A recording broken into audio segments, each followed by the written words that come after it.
자, 종교개혁 5대 솔라 보이시죠? 자, 보이시면 자, 손으로 오케이 한번 표시해 주세요. 네. 네. 아, 네. 그 PPT 화면하고 저랑 이렇게 보이시는 거죠?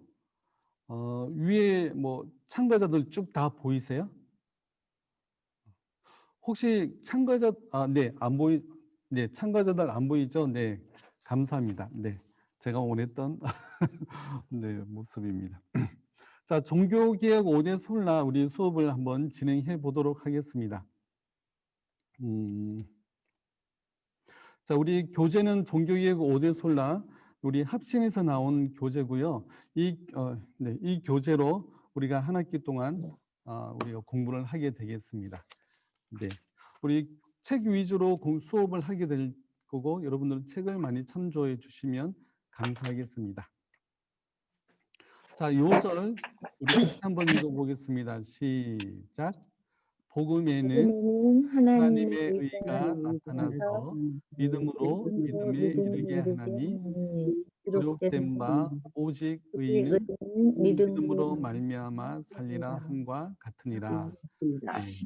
로마서 1장 17절 말씀. 약간 우리 그 영상이다 보니까 시간차가 있어요. 우리 같은 소리로 안 읽어지니까 그것도 좀 양해해 주시길 바라겠습니다. 자, 요 로마서 1장 17절 말씀 제가 다시 한번 읽으면 복음에는 하나님의 의가 나타나서 믿음으로 믿음에 이르게 하나니 기록된 바 오직 의인은 믿음으로 말미암아 살리라 함과 같으니라. 네, 오늘 이 성경 구절을 우리 중심으로 또 우리가 기억하시면서 우리 전체 수업을 한번 진행해 보겠습니다. 자, 여는 이야기 8쪽에 보면 여는 이야기가 나와 있습니다. 종교개혁에 대해서 알고 있는 것을 말해 봅시다. 혹시 나는 종교개혁을 좀 들어봤다. 아니면 종교개혁을 이렇게 말하고 싶다 하시는 분들 혹시 계신가요?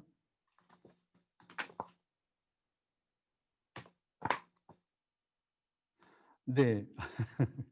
우리 종교개혁하면 우리가 잘 기억하는 게 우리 그다음 쪽 9쪽이 나오죠. 9쪽에 보면 종교개혁과 교회 나옵니다.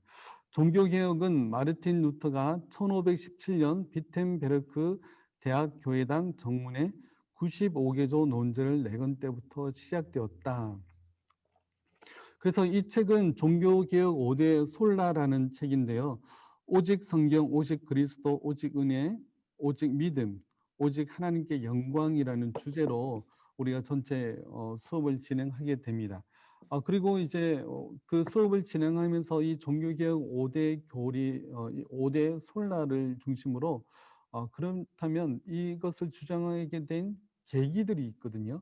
그 계기들이 어떤 것이었는지 우리 수업을 진행하면서 하나씩 하나씩 설명해 드리도록 하겠습니다.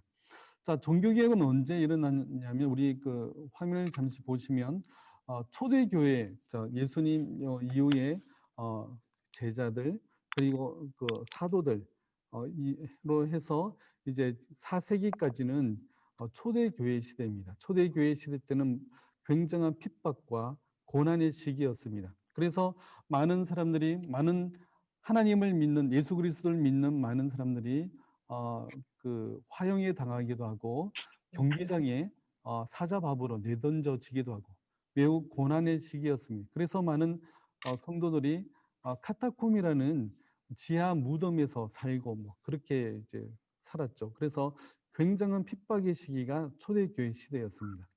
그러다가 이제 그 313년 콘스탄티누스 대제, 우리 역사 시간에 한번 들어보셨을 거예요. 콘스탄티누스 대제가 동서로마를 통일하고 그리고 그 국가 종교로 기독교를 지금 로마 카톨릭이죠.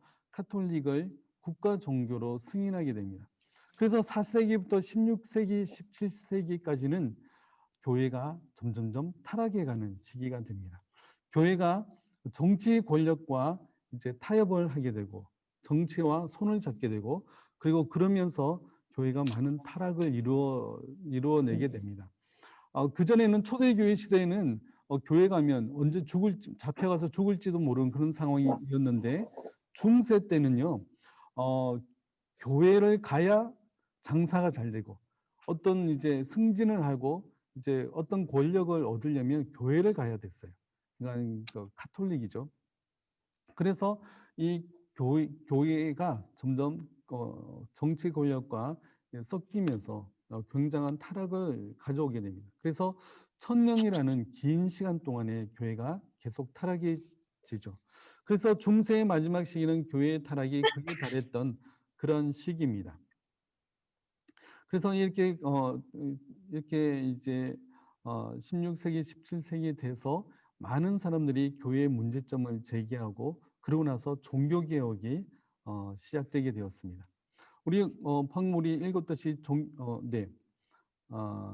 우리 교회의 기독교적 성격 하면 무엇이라고 생각하세요? 자유주의, 보수주의, 복음주의, 개혁주의.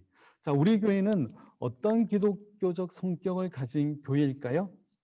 자, 음소거 해제하시고 한번 답해 보세요. 개혁주의. 개혁주의. 정답입니다. 네. 우리 교회는 개혁주의 교회입니다. 개혁주의라는 것은요, 좀 전에도 보았듯이 뭔가 잘못되었기 때문에 개혁을 해야 된다 해서 이제 개혁주의인 건데, 우리의 개혁주의는 뭐냐면 성경으로 돌아가자. 성경으로 돌아가자. 모든 것을 성경에 비추어서 살펴보고 우리가 다시 성경으로 돌아가자. 그것이 개혁주의입니다. 우리가 아무리 교회의 전통이 오래되었고 우리가 가져왔던 습관들이 오래되었다 할지라도 성경에 비추어서 그것이 잘못된 것이라면 과감하게 그것을 버리고 다시금 정말 성경이 원하는 하나님이 원하시는 그 방향이 무엇인가를 발견하고 나아가는 게 개혁주의입니다. 엄밀한 의미에서 우리는 복음주의는 아니에요. 복음주의는 굉장히 폭넓은 그런 기독교의 의미를 복음주의라 하는데 은밀한 의미에서는 우리는 개혁주의라는 사실을 잘 기억하시고 가면 좋겠습니다. 자, 종교개혁은 마틴 루터가 1517년 비텐베르크 교회 대학교회당 정문에 95개조 논제를 내건 때부터 시작되었습니다. 자, 어떤 책을 보면요, 루터가 비텐베르그 대학 게시판에 95개조 논제를 내걸었다라고 되어 있고, 어떤 책을 보면 비텐베르그 교회 정문에 95개조 그런 논제를 내걸었다고 이야기하는데 둘 다 같은 말이에요. 왜 같은 말이냐면 한쪽에는 대학이라 그러고 한쪽에는 교회다 그러는데 지금도 우리 기독교 학교 안에는 대학교 안에는 교회가 있어요. 그래서 그 대학 안에 있는 교회당, 그 당시에 교회당 정문은 게시판으로 활용되었어요. 그래서 경우 대학 교회 게시판 그렇게 얘기해도 맞는 말이고 또한 대학 교회 정문에 게시했다. 그것도 맞는 말입니다. 자, 잘 보이시나요? 여기 옆에 이미지 보이시죠? 비텐베르그 교회 설치된 95개조 반박문. 네. 지금 원래는 그 종이에다가 써서 붙였는데 지금은 가보면요 청동으로 문이 만들어졌고 그게 글씨가 95개조 반박문의 내용이 다 이제 쓰여져 있어요. 지금 그림에도 그 쓰여진 그런 그림인데 저도 잘 안 보입니다. 자, 그 마틴 루터가 1517년에 95개조 논제를 내걸었어요. 이때 내걸었을 때 마틴 루터가 의미했던 것은 종교개혁을 일으키자고 내건 것이 아니라 단순히 교회의 외적인 부패를 비판하기 위해서 내걸었어요. 그러니까 그 처음에 내건 이 95개조 논제, 95개조 반박문은 라틴어로 되어 있어요. 이 당시에 라틴어는 그 대학 교수 정도, 그러니까 열심히 공부한 사람들 정도 겨우 읽을 수 있는 그런 글이었거든요. 그러니까 루터가 주장하고 싶었던 내용은 루터도 이 당시 비텐베르그 교수였어요. 그래서 이 95개조 논제를 내걸고 토론을 한번 해보자.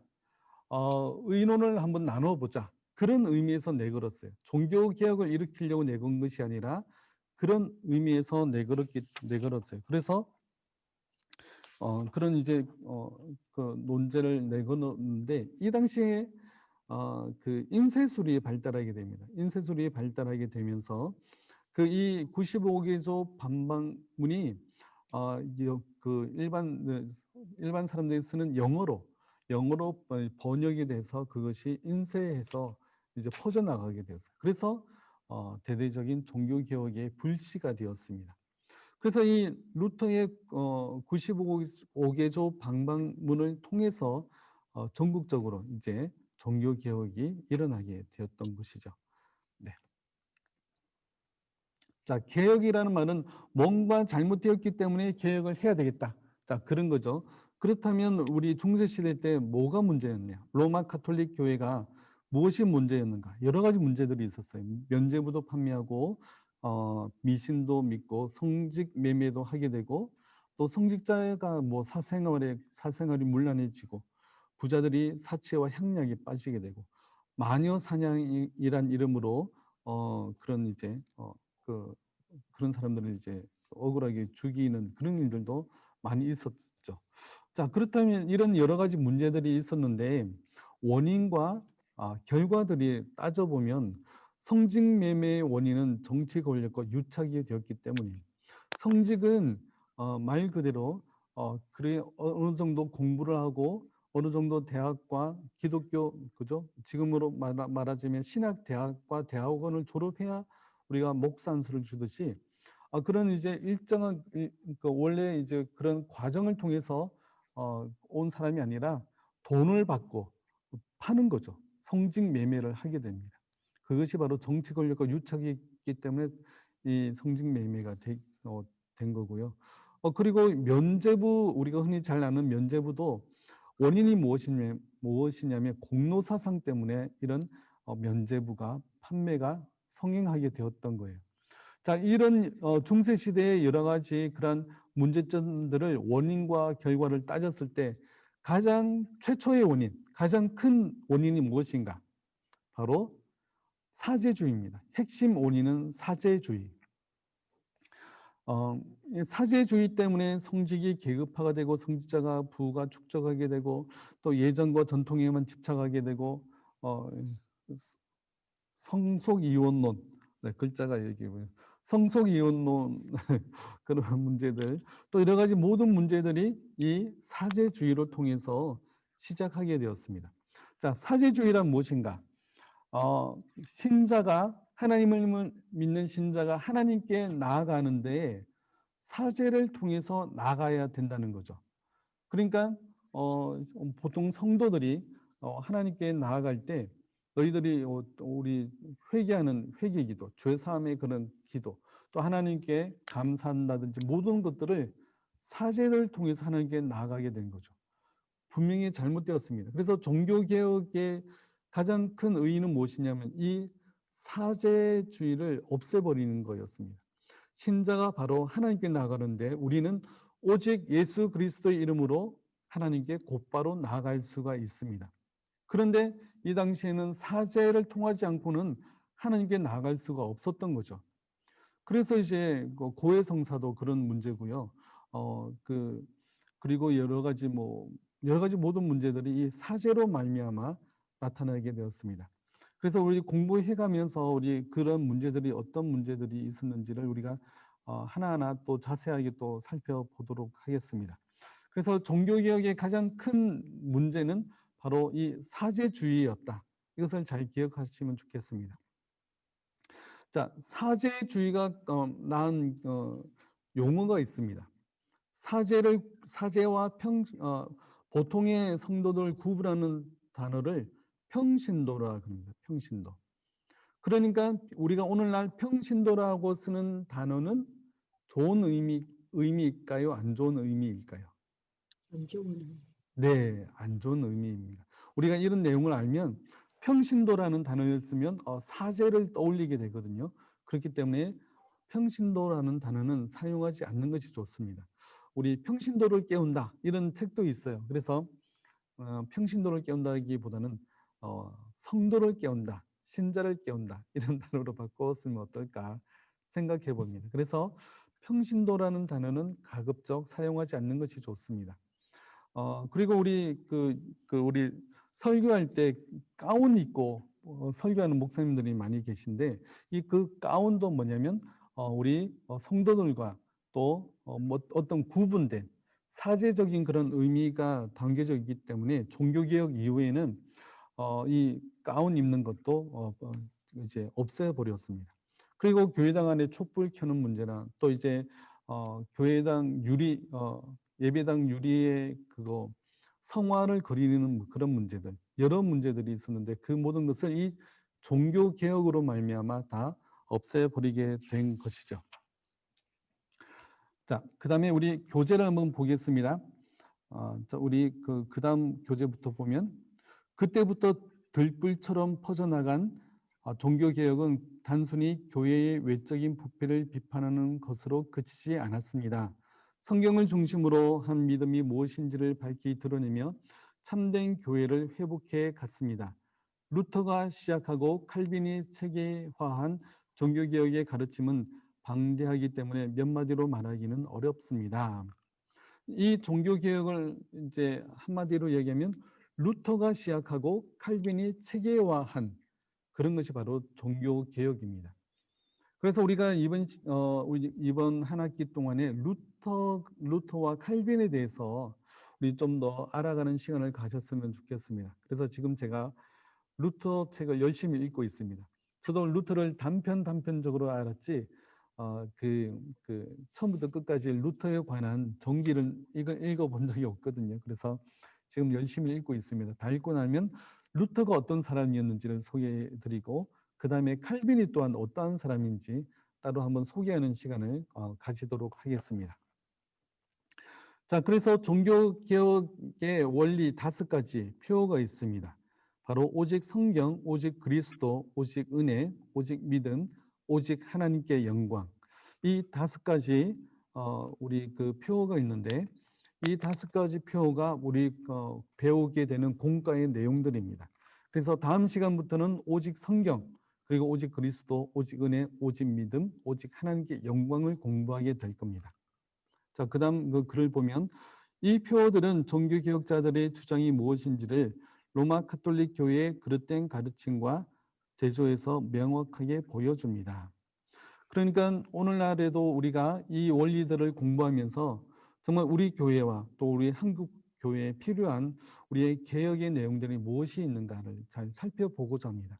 그래서 여러분들이 이 종교개혁의 원리 5가지를 잘 배우시고 종교개혁으로 끝난 원리가 아니라 오늘날도 필요한 원리라고 생각합니다. 그래서 이 5가지 원리를 잘 배우셔서 또 우리 개인적인 삶에 또 우리 교회 생활에 잘 적용을 해서 하나님이 원하시고 정말 성경이 분명히 밝히고 있는 그런 바른 신앙과 바른 믿음으로 나아가는 저와 여러분들 되었으면 좋겠습니다.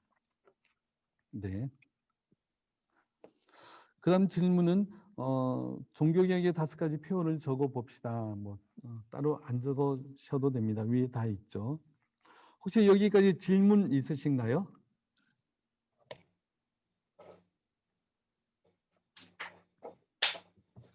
네, 질문 없으면 우리 다음 넘어가겠습니다. 자, 5가지 표어. 잠깐 우리 네. 오직이라는 5가지 표현입니다. 자, 첫 번째, 오직 성경이 우리 모든 신앙과 삶의 최종적인 권위라는 것입니다. 네, 혹시 지금 오디오는 좀 중지해 주시겠어요? 네, 네, 감사합니다. 네, 오디오가 켜져 있으면 여러분들 소리가 다 들어오거든요. 그래서 네, 자, 5가지 표어 오직 성경이 우리 모든 신앙과 삶의 최종적인 권위라는 것입니다. 그 다음에 10쪽.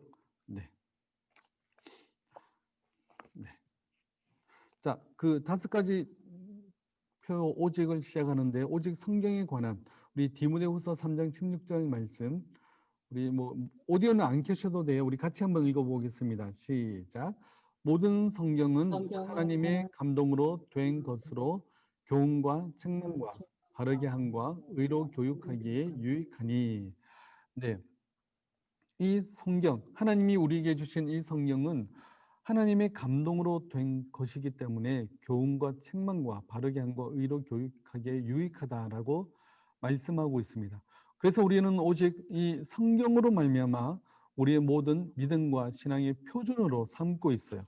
그러나 로마 카톨릭은 어떻죠? 로마 카톨릭은 교회의 전통과 교황의 가르침에 따라 모든 신앙과 삶의 최종적인 권위라고 얘기합니다.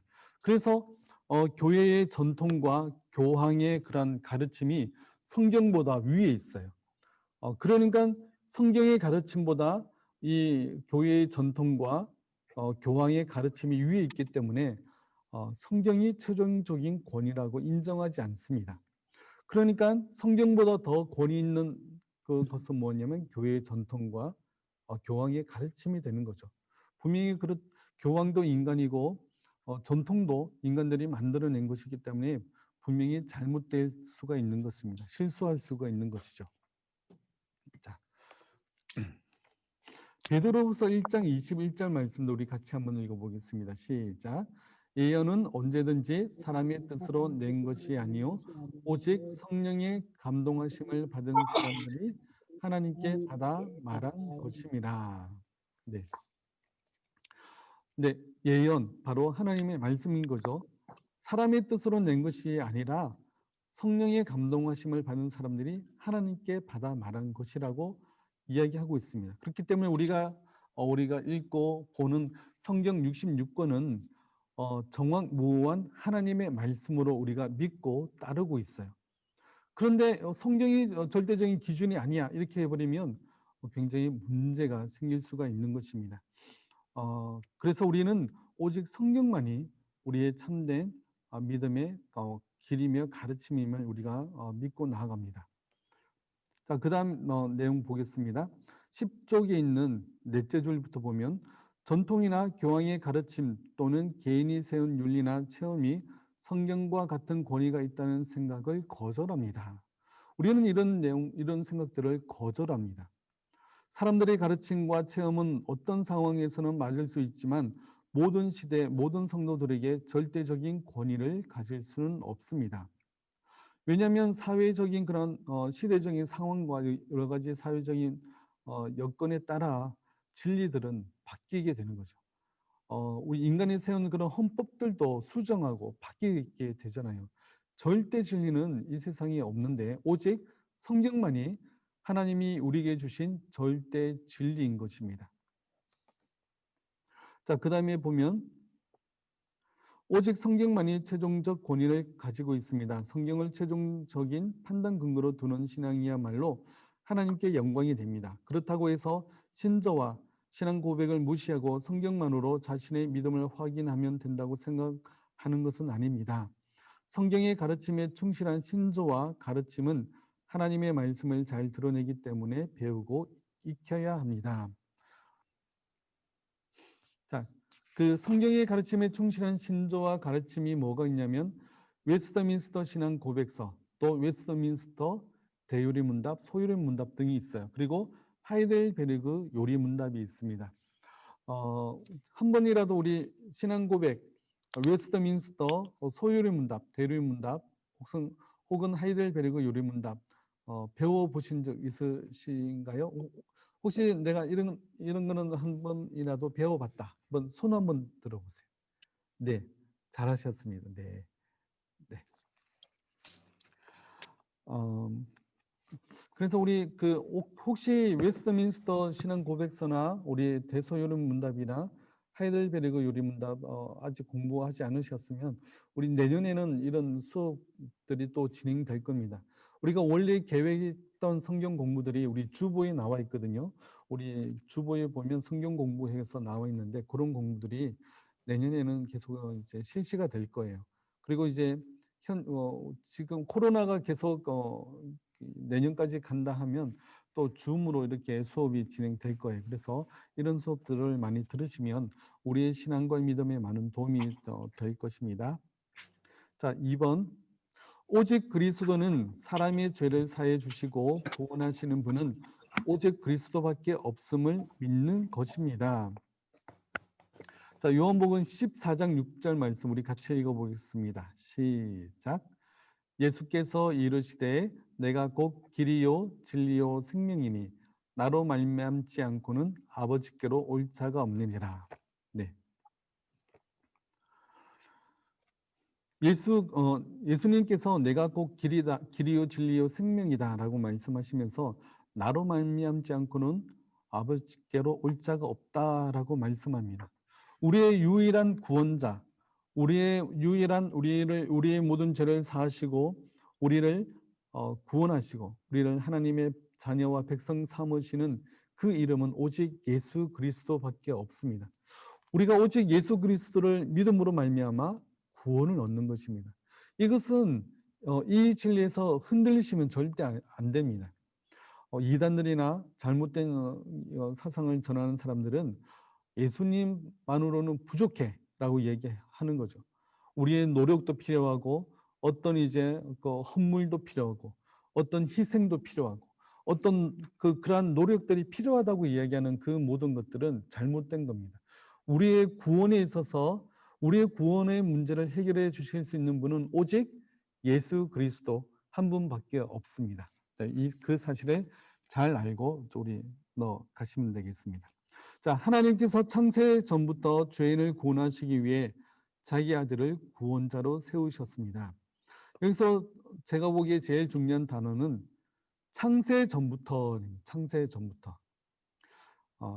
왜냐하면 하나님이 인간이 죄를 짓고 예수님을 이 땅에 우리의 구원자로 보내실 계획을 언제 세우셨는가? 바로 창세 전에 세우셨다는 거죠.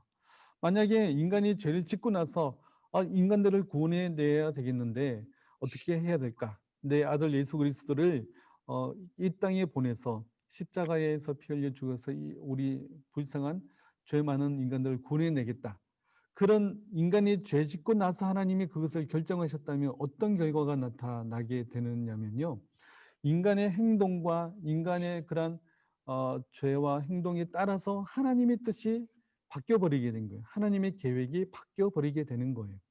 그렇다면 어떤 논리가 자꾸 이제 그렇게 되면 나오냐면 나에 따라서 내가 하는 행동에 따라서 하나님이 바뀌시네 이렇게 돼버리는 거예요. 우리의 구원은요 하나님이 창세전에 이미 다 계획하셨어요.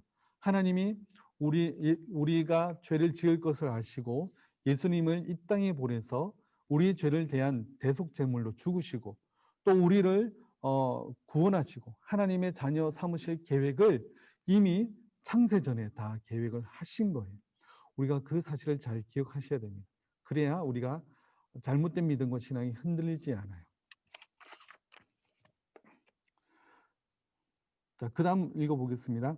참 하나님이신 그분은 죄 없는 완전한 사람이 되어 이 땅에 오심으로 구원자의 유일한 자격을 갖추셨습니다. 자기의 백성들의 죄악을 짊어지시고 십자가에서 저주를 받으시고 구속의 역사를 다 이루셨습니다. 완전한 구원을 이루신 유일한 구원자이십니다. 예수님은 우리의 유일한 구원자이십니다. 또 유일한 중보자이십니다. 그런데 예수님이 내가 대리자를 보내야 되겠다 해서 보내시지 않아요.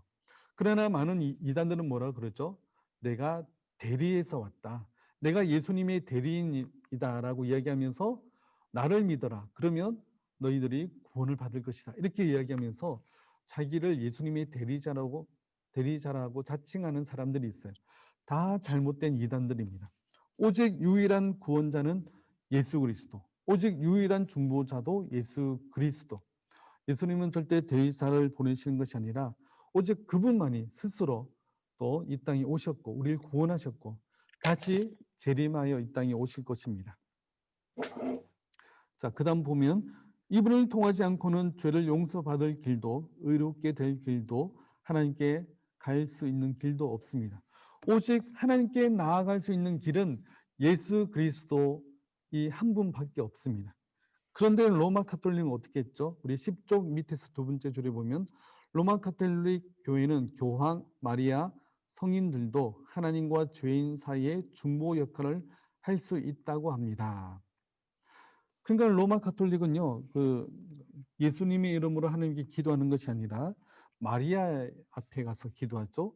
또 성인들의 이름, 훌륭하게 산 그 성인들의 이름으로도 기도합니다. 왜냐하면 그 성인들의 그런 보속이라고 그러는데, 성인들의 그런 이제 그런 능력이 나에게 어, 온다는 그런 이제 의미를 가지고 있어요. 그러니까 성인들 또 마리아를 통해서 기도하면 그분들이 굉장한 성인들이고 마리아이기 때문에 나보다는 하나님이 더 잘 들으시고 나보다는 하는 게 더 잘 내 죄를 용서해 주실 수 있다고 이야기하는 겁니다. 그것은 다 잘못된 것입니다. 자, 그다음에 보면 마리아가 연옥의 형벌을 단축시켜 줄 수 있다고 믿습니다. 교황을 죄를 사해 주는 교회의 수장으로 여깁니다. 사제는 고해 성사를 통해 신자들의 죄를 사해 주는 중보 역할을 합니다. 그러나 하나님과 죄인 사이의 유일한 중보자는 예수 그리스도뿐입니다. 우리 하나님과 사람 사이의 유일한 중보자는 예수 그리스도 한 분뿐이세요. 우리가 이걸 이 사실만 알아도 우리가 얼마나 큰 은혜가 되는지 모릅니다. 우리가 내 힘으로 나아갈 수 없고 다른 사람이나 그런 이제 사제들이나 아니면 그 성자들의 이름으로 나아가야 된다면 우리의 은혜가 얼마나 또 값싼 것으로 떨어지겠어요. 그리고 잘못된 신앙으로 흐를 수가 있습니다. 오직 우리의 중보자는 예수 그리스도 한 분밖에 없습니다. 혹시 여기까지 질문이 있으세요?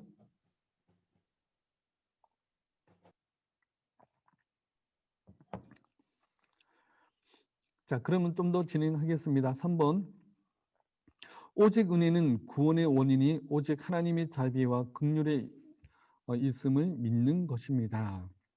에베소서 2장 8절 말씀 우리 같이 한번 읽어보겠습니다. 시작. 너희는 그 은혜에 의하여 믿음으로 말미암아 구원을 받았으니 이것은 너희에게서 난 것이 아니요 하나님의 선물이라. 네, 하나님이 우리에게 주신 그 은혜, 또 믿음으로 말미암아 구원을 받는 이것은요 하나님의 선물입니다.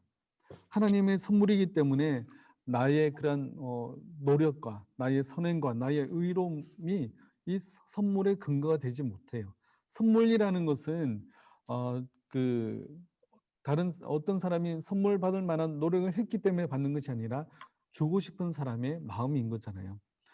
그렇기 때문에 이 우리의 구원은 오직 하나님의 선물이라는 사실을 우리가 잘 기억할 필요가 있습니다. 자, 그다음 보겠습니다. 하나님께서 왜 구원을 베푸시는가에 대해 우리는 오직 하나님의 은혜라고 대답합니다.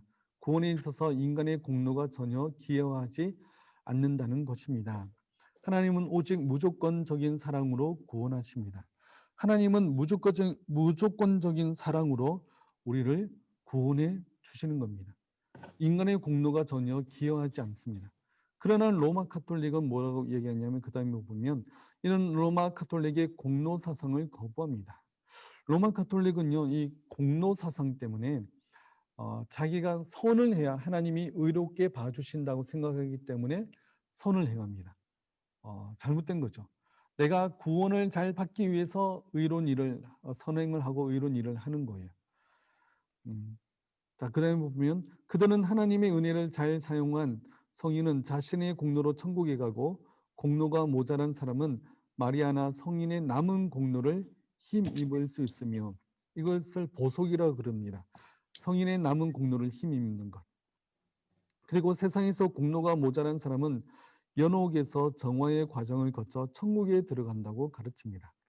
천주교는 천국과 연옥과 지옥이 있다고 설명합니다.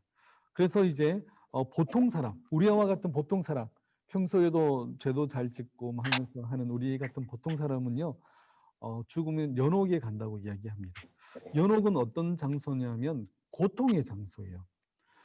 왜냐하면 이 사람들이 공로가 모자르기 때문에 연옥에 가서 고통을 당한 뒤에 천국을 갈 수 있다고 이야기를 하게 됩니다. 근데 면죄부가 왜 등장하게 되었냐면 그 살아있는 후손들이 연옥에 가 있는 조상들을 위해서 돈을 내서 면죄부를 사면 그 고통 없이 즉시로 천국에 갈 수 있다고 이야기를 해주는 거예요. 그래서 이 면죄부가 굉장히 잘 판매하게 되었습니다. 팔리게 되었습니다. 그러나 하나님은 사람이 얼마나 많은 선행을 하였는지를 근거로 구원을 결정하지 않으십니다. 어떤 죄인이라도 구원을 받기에 합당한 선을 행할 수 없기 때문입니다. 구원은 처음부터 끝까지 하나님의 은혜로 거저 주어집니다. 구원은요, 처음부터 끝까지 하나님의 은혜로 거저 주어진다는 사실입니다. 얼마나 감사합니까? 나의 선행과 나의 노력과 나의 의로움에 있지 않고 오직 우리의 구원은 하나님의 은혜이며 하나님의 선물입니다. 그렇기 때문에 얼마나 감사한지 모릅니다. 만약에 내 죄를 위해서 내가 대가를 치러야 된다면 우리가 얼마나 많은 대가를 치러야 될까요? 지금 로마 가톨릭, 지금의 천주교죠. 로마 가톨릭은 그런 의미로 선행을 하며 살아가고 있어요. 얼마나 그들이 선행을 하면서도 불쌍한지 모릅니다. 그러나 우리는 오직 하나님의 은혜로 말미암아 구원을 받았기 때문에 얼마나 감사한 자들인지 모릅니다. 자, 그다음 보겠습니다. 당신의 기쁘신 뜻대로 우리를 하나님의 자녀로 선택하신 분도 하나님이시요 죄인인 우리를 위하여 죽으시고 부활하신 분도 하나님이시요 완악한 우리를 불러 거듭나게 하시는 분도 하나님이십니다. 부름받은 성도의 구원을 이루어가게 하시는 분도 하나님이시요 천성에 들어가 영광을 누리게 하시는 분도 하나님이십니다. 우리는 구원의 시작, 과정, 결과까지 모두 하나님의 은혜라고 고백합니다. 이 모든 것이 하나님의 은혜입니다. 그러면 우리는 하나님 앞에 얼마나 감사한지 모르죠. 네. 자, 네 번째. 자, 오직 믿음입니다. 오직 믿음은 우리의 행위가 아니라 믿음으로만 의롭다함을 받는다는 것을 말합니다.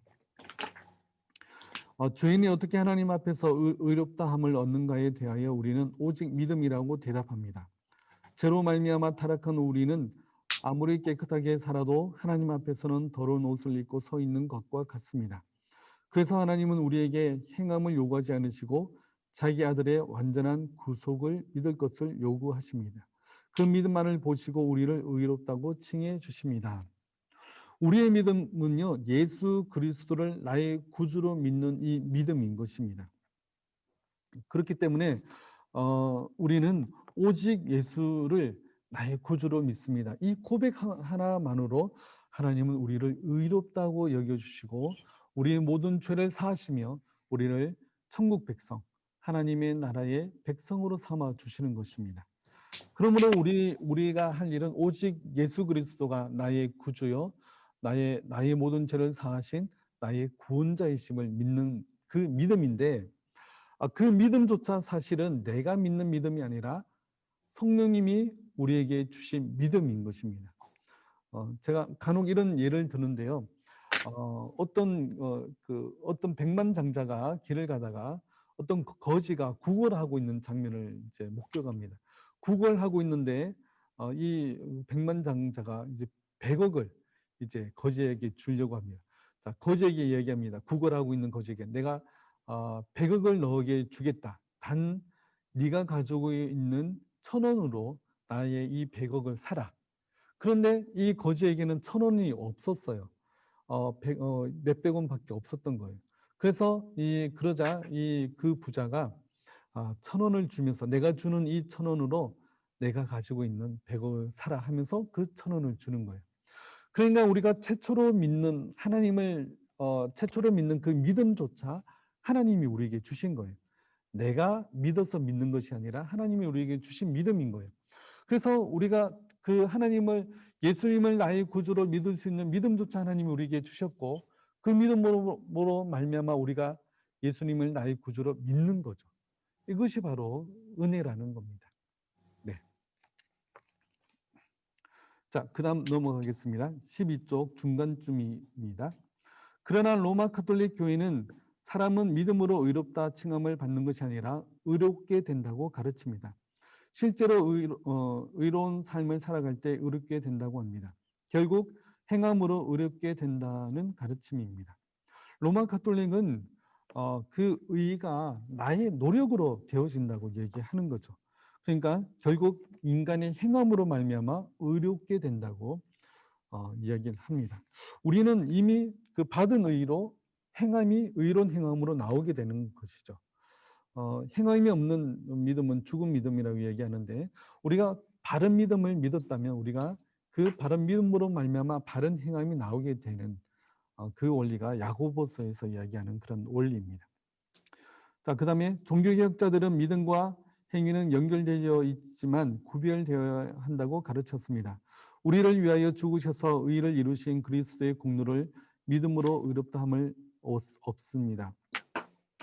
믿음으로 의롭다함을 받은 성도는 성령님의 역사로 거룩하게 살아갑니다. 하나님의 은혜에 감사하며 하나님께 영광을 돌립니다. 그런 선한 열매를 보면서 우리는 구원의 확신을 갖게 됩니다. 네. 자, 다섯 번째, 오직 하나님께 영광은 우리 인생의 궁극적인 목적이 하나님께 영광 돌리는 데 있다는 것입니다. 네. 하나님은 참으로 영광 받으시기에 합당하신 분이십니다. 우리는 하나님께 영광을 돌려드리기 위하여 창조된 피조물입니다. 하나님이 우리를 창조하신 그 창조의 목적이 뭐냐면 하나님을 영화롭게 하기 위해서 또 영원토록 그를 즐거워하기 위해서 하나님이 우리를 창조하셨어요. 그러니까 우리가 이 땅을 살아가는 목적이 가장 큰 이유가 무엇이 되어야 되냐면 하나님을 기뻐하고 하나님께 영광 돌리는 그 일이 되어야 되는 거예요. 나의 만족과 나의 기쁨을 채우기 위해서만 우리가 이 땅에 존재하는 것이 아니라 하나님께 영광 돌리기 위해서 우리가 이 땅에 존재한다는 사실입니다. 하나님의 영광을 위하여 구원받은 새 피조물입니다. 13쪽입니다. 오직 성경, 오직 그리스도, 오직 은혜, 오직 믿음의 네 가지 표어를 진심으로 받아들이는 사람은 오직 하나님께 영광을 돌립니다. 인간의 생각과 의견이 아니라 하나님의 말씀만을 우리 믿음과 삶의 기준으로 받아들이므로 하나님께 영광을 돌립니다. 사람들이 만들어낸 중보자가 아니라 오직 하나님께서 세우신 유일한 중보자이신 예수 그리스도를 구주로 고백함으로 하나님께 영광을 돌립니다. 내가 행한 선행이 아니라 오직 은혜로 구원받음을 감사하며 하나님께 영광을 돌립니다. 하나님께서 다 이루어 놓으신 구원의 은혜를 오직 믿음으로 받아들이므로 하나님께 영광을 돌립니다. 우리는 삶의 전 영역에서 하나님을 즐거워하며 하나님을 영화롭게 해야 합니다. 그것이 우리의 본분이며 행복입니다. 네.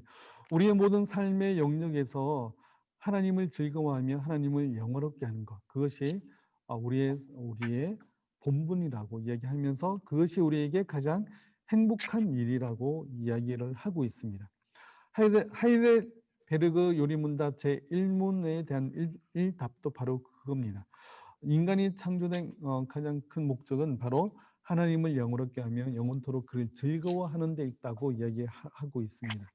그러므로 우리가 생활하는 모든 영역에서 내가 교회에 나와서 교회에서 예배드리는 것만 하는 게 하나님의 이름을 높여드리고 하나님을 영화롭게 하는 것이 아니라 우리의 모든 삶의 영역에서 우리가 또 집안일을 하면서 또 자녀들을 양육하면서 직장 생활하면서 아니면 우리 가정 생활하면서 우리가 모든 삶의 영역에서 하나님께 영광 돌리는 그러한 삶이 되어야 되는 것입니다.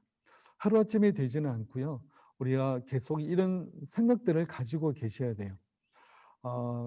하나님 없이 살아가는 사람과의 차이점이 바로 여기에 있습니다.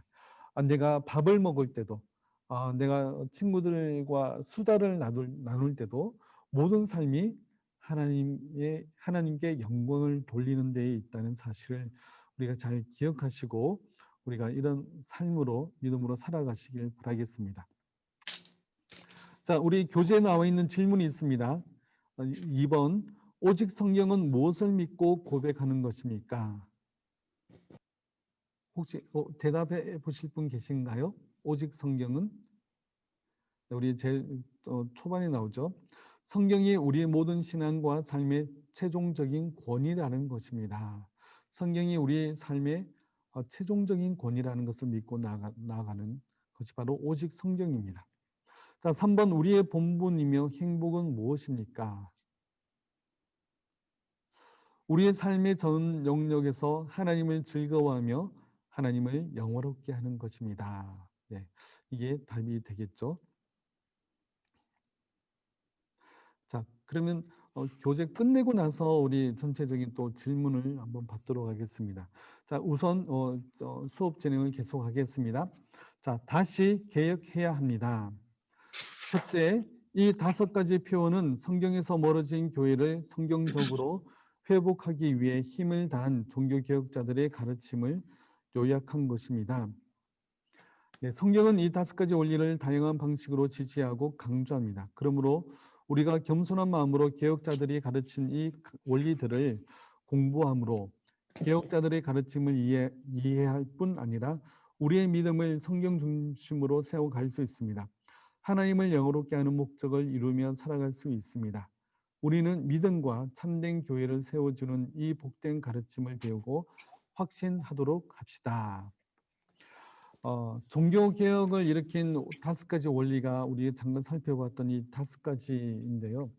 이 5가지를 통해서 로마 카톨릭의 잘못된 그런 부분들을 드러내고 그 당시 잘못된 신앙을 이제 다시 성경적으로 회복하기 위해서 5가지 원리들을 이제 주장하게 되었습니다. 그래서 우리가 오늘날도 이것을 배우게 되는데 종교개혁 시대 때 했던 거라고 끝내지 말고 우리가 열심히 배우셔서 오늘날 우리들 삶에 잘 적용해 나갔으면 좋겠습니다. 자, 2번 오직 성경을 잃어버릴 때 교회는 길을 잃어버릴 것이며 사람이 만들어낸 전통과 이상한 계시가 가득하게 될 것입니다. 오늘날 우리나라만 보더라도 이단들이 득세를 하고 있고요. 잘못된 그런 이야기들, 잘못된 신앙들이 굉장히 많이 쏟아져 나오고 있습니다. 우리가 이런 시대 때 우리가 오직 성경을 잘 우리가 회복하면 찾으면 우리가 바른 신앙, 바른 그런 전통을 만들어낼 수가 있을 것입니다.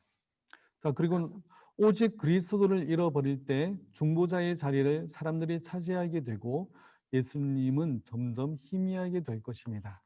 오직 그리스도를 잃어버리게 되면요, 사람들은 점점 자기의 행위를 강조하게 되고 또 자기의 잘못된 그런 행동들을 주장하게 되는 것이죠. 그래서 예수님은 점점 희미하게 될 것입니다.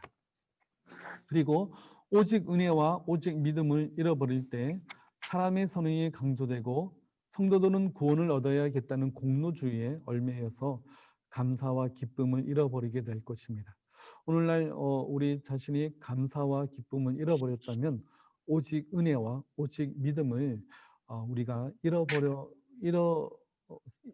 희미하게 점점 희미하게 잃고 있지는 않는지 그러니까 우리가 생각해 보면서 우리가 어떻게 구원받은 존재인지 또 우리가 어떠한 구원을 받은 존재인지를 잘 우리가 살펴본다면 우리가 다시금 감사와 기쁨을 회복하게 될 것입니다. 네. 그 다음에 하나님께 영광이 되지 않고 사람이 영광을 받는 교회로 전락하게 될 것입니다. 지금 이 시대에 이런 바람직하지 못한 신앙의 모습이 우리 교회들에 많이 자리 잡고 있지 않습니까? 그러므로 이 5가지 표현을 배우고 자기 것으로 삼는 일이야말로 이 시대에 우리가 해야 할 가장 중요한 일이라고 할 수 있습니다. 그럴 때 우리는 성경적이고 역사적인 신앙을 따라 복된 길을 걸어갈 수 있습니다. 한 사람 한 사람이 이렇게 성경적인 믿음으로 회복될 때 참교회는 회복되고 견고하게 세워질 것입니다. 우리가 이 5가지 종교개혁 5가지 5대 솔라 이것을 다시 회복하게 되면 우리 교회와 우리 한국 교회가 온전하게 또 견고하게 세워질 것입니다. 그렇기 때문에 우리 한 사람 한 사람이 이 5가지 우리 종교개혁 5가지 5대 솔라를 잘 회복하는 것이 중요하겠습니다. 그래서 이 수업이 그런 의미에서 중요하지 않나 생각을 합니다. 히브리서 13장 21절 말씀 우리 교재에도 나와 있는데 화면에도 있습니다. 우리 한번 같이 읽어보겠습니다. 시작. 모든 선한 모든 선한 일에 일에 너희를 너희를 온전하게 온전하게 하사 하사 자기 자기 뜻을 뜻을 행하게 행하게 하시고 하시고 그 그 앞에 앞에 즐거운 것을 주 예수 예수 그리스도로 말미암아 우리 우리 가운데서 가운데서 이루시기를 이루시기를 원하노라. 원하노라. 영광이 영광이 그에게 그에게 세세 세세 무함하도록 하도록 있을지어다. 있을지어다. 아멘. 아멘. 네. 모든 선한 일에 우리를 온전하게 하셨다고 말씀하고 있습니다. 그리고 그 앞에 즐거운 것을 예수 그리스도로 말미암아 우리 가운데 이루시기를 하나님은 원하신다고 말씀하고 있습니다. 하나님이 기뻐하시고 하나님이 원하시는 것을 행할 수 있는 그런 것을 우리에게 주셨어요. 그리고 그것을 행할 수 있는 그런 마음도 주셨어요. 그러나 우리는 우리의 욕심과 우리의 죄된 마음으로 말미암아 하나님이 기뻐하시는 일들을 하지 못할 때가 참으로 많이 있죠. 그럴 때마다 우리가 하나님 앞에 회개하고 다시금 하나님, 제가 여기 있습니다. 정말 하나님이 원하시는 것이 무엇인지 알려주시고 또 그렇게 살아갈 수 있는 그러한 믿음과 용기를 주옵소서라고 기도하며 나아갈 때 또 그럴 때 우리가 하나님이 기뻐하시는 일들을 감당할 수 있으리라고 믿습니다. 네, 오늘 오늘 수업은 그 11시네요. 네, 오늘 수업은 우선 여기까지 하는데 출석 체크는 우리 실시간으로 하시는 분들은 우리 실시간 시작할 때 출석 체크를 하고요. 녹화 방송으로 보시는 분들은 영상에 댓글로 출첵이라고 쓰셔도 되고 저 출석했어요라고 이렇게 쓰셔도 됩니다. 녹화 방송은 우리 그 유튜브에 제가 올릴 거고요. 그러면 유튜브 링크 주소도 따로 보내드리겠습니다. 그래서 만약에 이제 실시간을 못 보셨다 하면 그 녹화 방송으로 보셔도 충분히 가능하니까 그렇게 보시면 되겠습니다. 그리고 질문이 있으실 거예요. 수업 중에는 질문이 안 들었지만 질문이 있거나 아니면 수업 중에 질문을 하기가 좀 쉽지 않잖아요. 우리가 줌으로 하다 보니까. 질문이 있으신 분들은 그 카톡방에 우리가 카톡방을 개설했는데 카톡방에 남겨주시거나 또 이제 녹화 영상 그 댓글에 남겨주셔도 됩니다. 그러면 한 토요일까지 좀 질문을 남겨주시면 그 다음 수업을 할 때, 시작할 때 그 질문에 대한 답을 먼저 하고 수업을 시작하도록 하겠습니다. 질문에 대한 답은 그 다음 강의 때 하는데 한 주, 두 주 지나서 질문하시면 좀 난감합니다. 그러니까 한 토요일까지는 질문을 이제 카톡방이나 영상 댓글로 남겨주시면 감사하겠습니다. 과제가 있습니다. 과제는 2과 1곡입니다. 우리가 오늘 1과를 마쳤는데 2과를 다시 읽어오시면 되겠습니다.